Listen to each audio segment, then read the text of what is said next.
Good morning. Welcome again to Morning Devotions. Thank you for our time together. But right now, I want you to come back to Leviticus chapter 1. Sometimes when you read Leviticus, you miss beautiful truths because you get bogged down in the details of the sacrificial system. But notice a very beautiful truth here in chapter 1 as Moses begins to lay out the sacrificial offerings.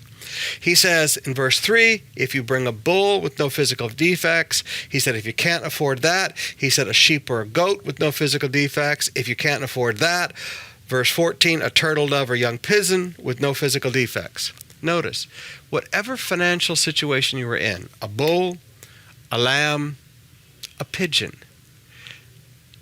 same thing brought to God.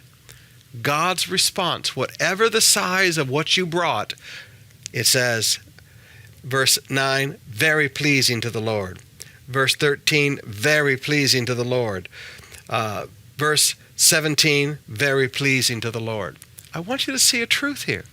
Whether they brought a bull, it was very pleasing to the Lord. If they couldn't afford a bull and all they could afford was a lamb, very pleasing to the Lord. If they couldn't bring a lamb and all they could bring was a pigeon, very pleasing to the Lord.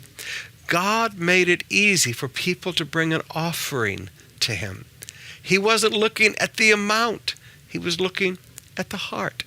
Now you begin to understand why Jesus got so upset and kicked over the money changers' tables and kicked over the tables of people who were selling the pigeons.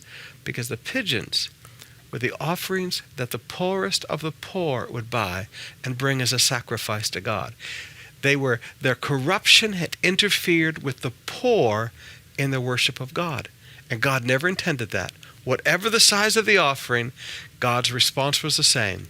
Very pleasing.